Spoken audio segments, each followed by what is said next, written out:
Oigan, amigos, el día de hoy, bueno, el día de ayer más bien, se cumplen 3 años, 3 años de la muerte de Octavio Ocaña. Este jovencito que pues todos lo vimos en esta serie de Vecinos, este muchacho que, híjole, de verdad nos dolió mucho su partida, muchos estuvimos muy tristes. De hecho, aquí en el canal hicimos varios videos de Octavio Ocaña, pues obviamente pues estábamos pidiendo justicia en su momento por Octavio cuando sucedió esta tragedia tremenda de su muerte, de cómo es que, bueno, la manera en que fallece Octavio Ocaña, tantas situaciones que se vinieron presentando. Yo creo que uno de los casos más tremendos y más horribles que ha habido en el medio del espectáculo ha sido la muerte de Octavio Ocaña, un jovencito que pues tenía toda una vida por delante, estaba saliendo adelante poco a poco. Andaba Octavio Ocaña ahí, pues desde muy niño, pues en este programa de Vecinos, y lo vimos en otros lados. Y yo, bueno, recuerdo también el Octavio Ocaña, que también lo vimos una vez que estaba, creo que hasta salió un video de él y dijimos, ay, Octavio, ¿cómo has crecido? Y así, ¿no? Qué chascos y demás. Y recuerdo perfectamente ese momento cuando dimos la noticia aquí en este canal precisamente, platiqué acerca de toda esta situación que se había presentado con Octavio Ocaña. Estuvimos dándole seguimiento, pidiendo, es más, no pidiendo, sino exigiendo justicia por Octavio Caña después de lo que sucedió allá en el Estado de México. Muchos de nosotros estábamos vueltos locos, gritando, pidiendo que las autoridades hicieran caso, que realmente eh, pues estuvieran comprometidas a una, porque hoy era Octavio Caña, pero podríamos ser mañana el día de nosotros, toco madera, pero así es la injusticia en México. Hasta ahorita todavía queda un tipo ahí abandonado, ahí pues ahí a todo dar, disfrutando yo creo de la vida y demás. Ese señor, yo no sé, qué sangre tan fría como para haberle quitado la vida a una persona, anda como si nada ese tipo, y fue una cosa tremenda. Yo recuerdo perfectamente cuando hicimos un video donde estaban unas policías y cómo movían el cuerpo. Después había una mujer policía, si mal no recuerdo, que hasta le quitaba, creo que una esclava o una cadena, no recuerdo, le quitaban a Octavio Caña. ¿Cómo se hizo viral ese video, no? 3 años de la muerte de Octavio Ocaña. Y recuerdo que entre esos videos que yo hice, entre esos programas que estuve pues tratando de buscar y pedir justicia por Octavio Caña, tuve la oportunidad de platicar con un médico forense, el doctor Carlos Reynosa, perdón, Carlos Reynosa, que pues él ha trabajado en la Interpol, ha trabajado con el FBI, él estuvo en todo lo que fue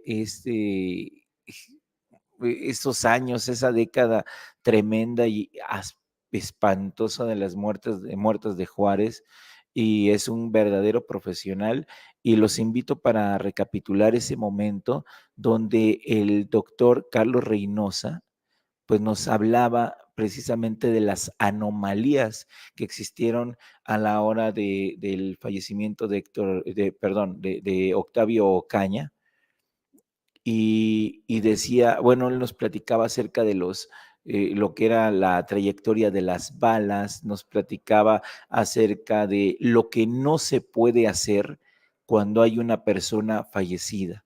No pueden moverlo, no pueden hacer manipulaciones como la hicieron en su momento.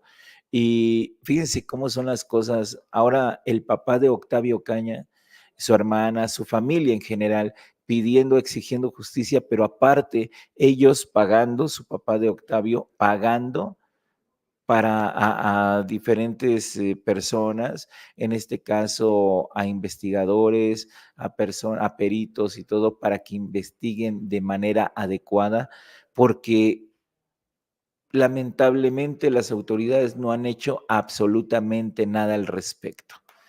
Y vamos a recordar un poco de lo que me dijo el doctor Carlos Reynosa hace ya 3 años, prácticamente, que acababa de fallecer Octavio Ocaña, y esto es lo que nos comentaba el doctor Carlos Reynosa respecto a las anomalías que existieron en el caso de Octavio Ocaña. Pero eso como que se abusó, porque eso rápidamente se bajan las personas y se le tiene que dar atención o trasladarlo rápidamente a un hospital, fue lo primero. Y acordonar la escena de crimen y no tocar nada de adentro, porque es un problema eso también, porque cuando vamos a levantar una evidencia y la policía intervino y buscó mucho por ahí, se encontramos muchas huellas por todas partes de zapatos y huellas dactilares y todo eso, y es un tiempo perdido. Entonces, aquí esos factores son los primarios de lo que vimos nosotros, que hubo un error tremendo. Ahora, por ahí salió primero que el chavalito lo mostraron ahí, que eso también no es correcto por parte de las autoridades. Las autoridades a nivel de aquí de la República son diferentes. Nosotros tuvimos que aprender también por tanta violencia y para eso pues, nos tuvimos que capacitar. Y de eso pues vino gente de España, Estados Unidos y muchos que nos apoyaron para que nosotros, y aparte también para ver cómo sacábamos un trabajo, ¿verdad?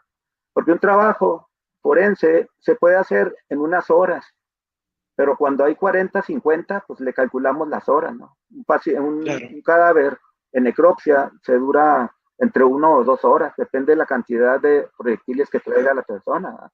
Si usaron una K-47, pues ahí trae 40, 50 tiros con doble cargador o un cargador circular.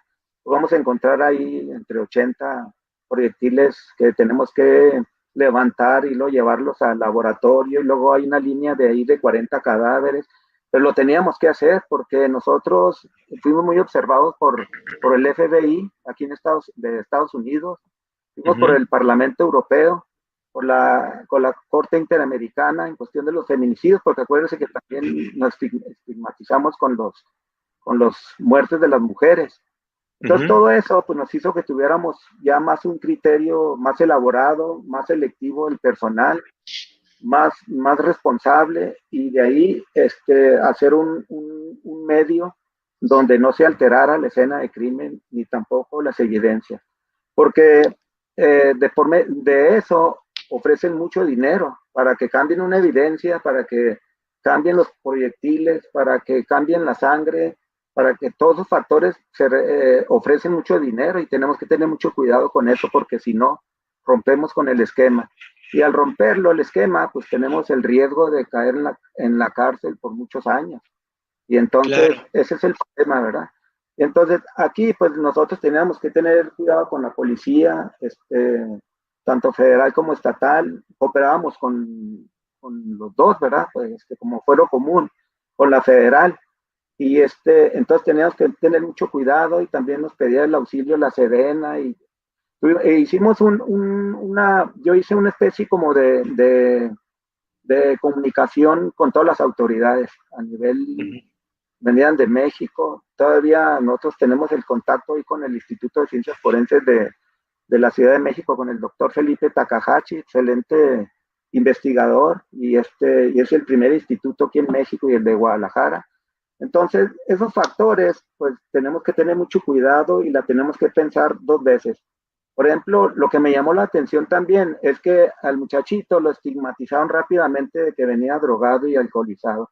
Eso Ajá. no tiene que saber la gente. Esa es una cuestión de un estudio de laboratorio, de laboratorio de química analítica.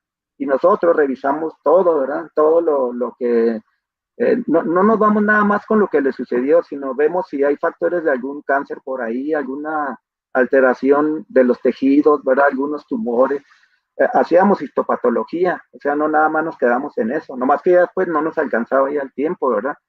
Pero aquí estos factores primarios fue lo que me llamó la atención. Primero estigmatizaron al niño, o sea, a la víctima, ¿no? Porque dijeron, pues, es drogadicto y trae una pistola y todo eso. Eso no se debe manejar en primera instancia, porque para eso tenemos primeramente que revisar todas las armas de los policías que estuvieron ahí, que yo conté como 15 policías, y esos policías se les confisca sus armas y luego les cotejamos las huellas y luego se quedan a una investigación. Eh, nosotros lo hacíamos rápido.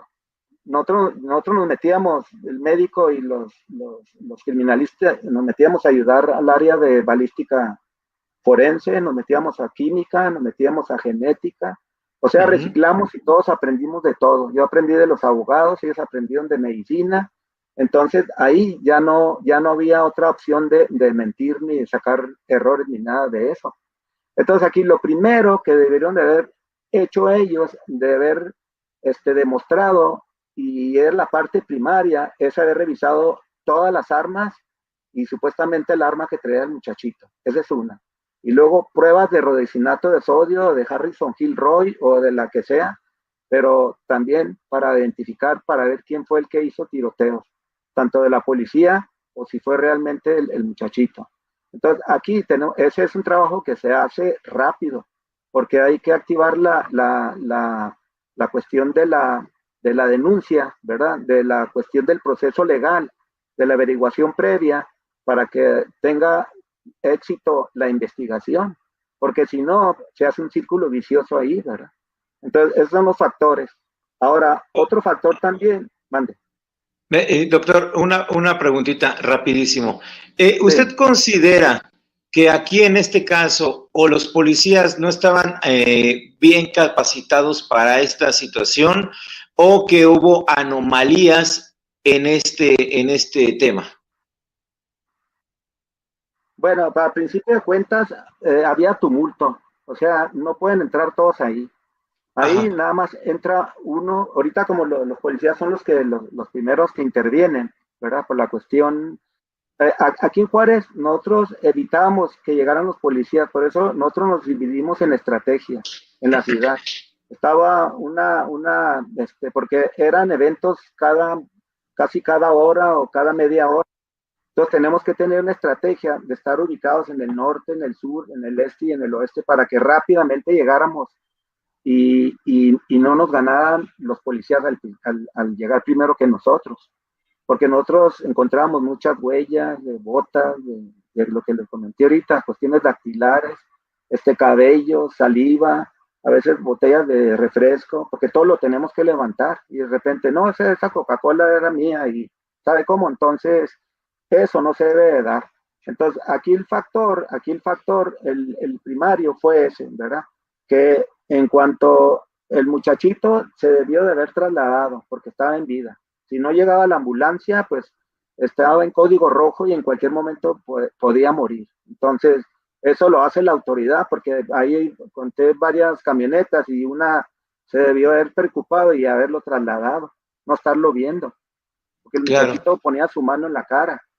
Entonces, ese fue un factor. Y el otro, haber acordonado rápidamente que no entrara ningún policía, porque aquí se les tuvo que haber hecho aquí las pruebas de radioacinato de sodio para ver partículas de pólvora, revisar su arma, el de cada personal para ver las características de las quemaduras que hay dentro del cañón, ¿verdad? Dentro de ese tiempo, incautarlas y luego, aparte, se hacía también la situación de que no podía acercarse nadie ni meter mano ahí, porque ahí hubo abuso de esa situación, ¿verdad? O sea, fue una cuestión muy irreal. Mucha gente, mucha autoridad y las cosas pues se presentaron mal. Entonces, el primer factor. Bueno, ahí estamos viendo esto que dice el doctor Carlos Reynosa. Una gran entrevista, la verdad que me quedé muy sorprendido de la manera en que nos explicó el doctor Carlos Reynosa ya hace 3 años, rapidísimo cómo pasa el tiempo de este caso tan espeluznante de lo que vivió Octavio Ocaña. y que sin duda para mí es uno de los casos más terroríficos que ha habido en el mundo del espectáculo. Y sobre todo, como les comentaba hace unos minutitos, realmente todavía sigue ahí una persona que pudiese ser la persona que realmente le quitó la vida a Octavio Ocaña y que sigue libre. ¿Por qué? Porque sabemos que pues esa persona fue de acuerdo a las investigaciones, pues es la persona que le hizo este daño y que ocasionó pues la trágica muerte de Octavio Caña. Dice Lucifer, justicia para Octavio, sí. Sí, 3 años y todavía se pide justicia para Octavio Caña. Dicen lo que dice el doctor Carlos Reynosa, que realmente en ese momento se les tuvo que haber confiscado,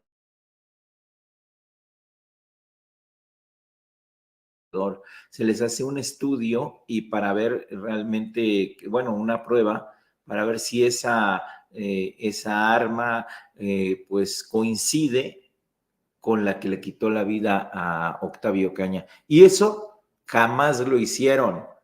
Entonces, desde ahí estamos mal, desde las autoridades que no hacen bien su trabajo, desde las autoridades que se van cubriendo uno al otro, y esas son las consecuencias.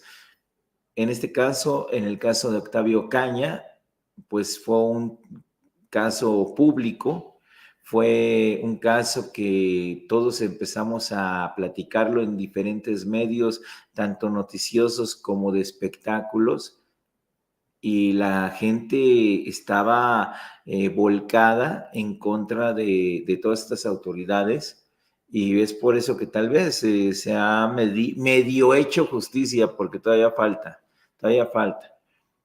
Y bueno, ahí están las cosas.